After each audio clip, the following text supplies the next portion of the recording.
Question. My beloved brother and teacher, I'm reaching out to you because I want to speak with you regarding the jab.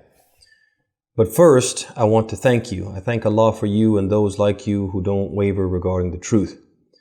I'm a veteran and I currently work for the government. I've been forced to take the jab. I want to stand on the religious exemption.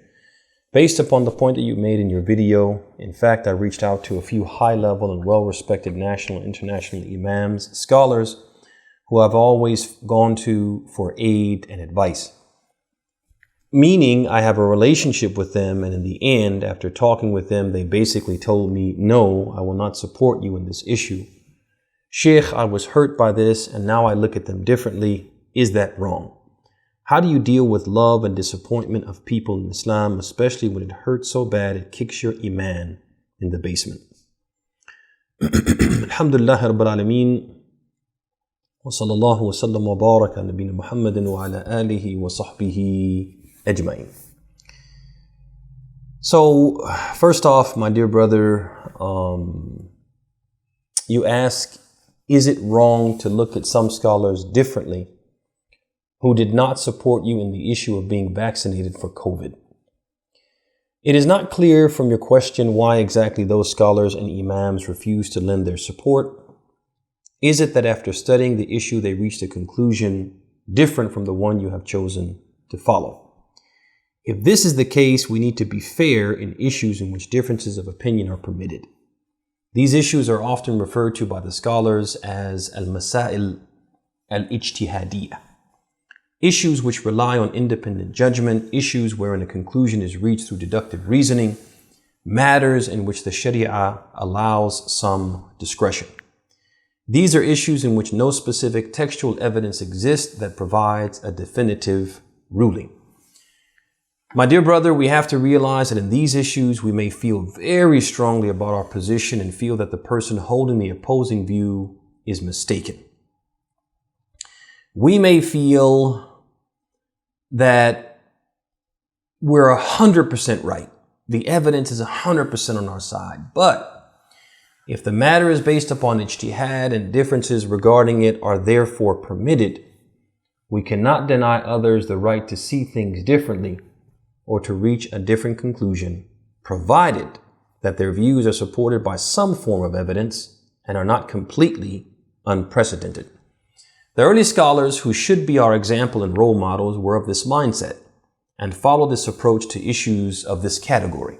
For example, Imam as-Saafiy rahimahullah ta'ala, he used to say, قَوْلِ صَوَابٌ يَحْتَمِلُ الْخَطَأ وَقَوْلُ خَصْمِ خَطَأٌ يَحْتَمِلُ الصَّوَابِ. My opinion is the correct one, but I could be mistaken. And the opinion of my opponent is wrong, but he could be right. Regarding this specific issue, perhaps the scholars you contacted after studying the issues became convinced that taking the vaccine is mandatory. They might feel, as some do, that the command of the Prophet ﷺ to treat illnesses in the hadith in which he said, Ya ayyuhan nas tadawu. He said, O people, treat your illnesses. This is a command. This is an imperative.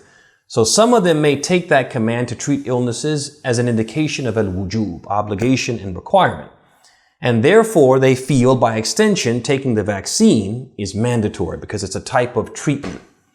If this is their view, they are free to hold it, just as we are free to respectfully disagree with them. Al-Imam Ibn al-Qayyim, rahimahullah ta'ala, if I'm not mistaken, is on record saying something to the effect of, Al-alam idha akhta' yuraddu khatu'uhu wa tuhfadhu lahu makanatuh. He said, or he's on record as saying, a scholar, if he errs in masail ijtihadiyya, of course, and in those matters in which he's permitted to make ijtihad, his error will be rejected, but his status will remain intact. So no, we shouldn't look at them differently, akhi. We shouldn't look at the scholars or the imams that we reach out to and we ask them questions and they don't respond, or they respond in a way that disappoints us. We shouldn't look at them differently. Rather, we should respectfully agree to disagree with them. And it's important, I want to add another point before continuing, and that's to say that it's important for us as Muslims to have husnul dhann. I get the sense, akhi, that when you got the responses that you got, that you felt that the scholar wasn't really standing on proofs and evidences, wasn't really standing on having thoroughly researched and drawn a conclusion and feeling strongly about that conclusion, but maybe you felt that there were other factors that informed their decision not to support you. And when that happens inside of ourselves, when we start to internalize this line of thinking, then we have to have husn al-dhann. We have to think positively about our brothers and sisters and give them the benefit of the doubt. Allah subhanahu wa ta'ala tells us in the Quran, Ya ayyuhalladhina amanu ijtanibu kathiran min adh-dhann. O you who believe, avoid a great deal of suspicion, which means give your brothers and sisters the benefit of the doubt if there's any way, shape, or form that you can give them the benefit of the doubt. If there's just, some sliver of evidence that says, yeah, this good thing or this good intention could apply to them, then we give them the benefit of the doubt and we think positively about them. So I just want to make that clear. It's important that we give these scholars and we give these imams the benefit of the doubt, even though it may be hard for us because given the circumstances, the conversation we had, we just feel like there are other factors, un-Islamic factors even, that influence their decision. If there's a way that we can give them benefit of the doubt, like in this case, maybe they really researched it and came to a different conclusion, then we give them the benefit of the doubt. So I just want to say we shouldn't look at them differently. We try our best not to. And as far as dealing with love and disappointment and feeling so let down by people we hold in high esteem that it kicks our iman in the basement, which was the second part of your question, I would say that we have to be very careful about putting that much stock in people. I don't care how religious they are. I don't care how knowledge we perceive them to be. How knowledgeable we perceive them to be. We have to be careful to make sure that as Muslims, we believe in Allah, not people. When we believe in Allah, we hang our hopes on Allah, we put our trust in Allah, we will never be disappointed. However, when we believe in people, hang our hopes upon people, put our trust in people, we will almost always be disappointed, even if only slightly disappointed. They will never live up to our expectations completely. And that is because people are prone to fall short of expectations and commit errors of both judgment and behaviors. The Prophet said in the hadith, Kullu ibn Adam khata. Every human being is prone to err, make mistakes, fails to live up to expectations. And he said, Innama an-nasu kal-ibl al-mi'a la takadu tajdu fiha rahila. He said, people are like 100 camels. Despite the large number to choose from, you will scarcely find one suitable to ride.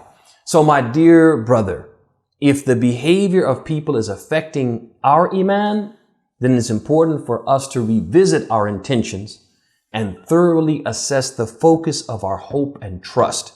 If we are relying upon, hoping in, and placing too much faith in people, then we need to change that.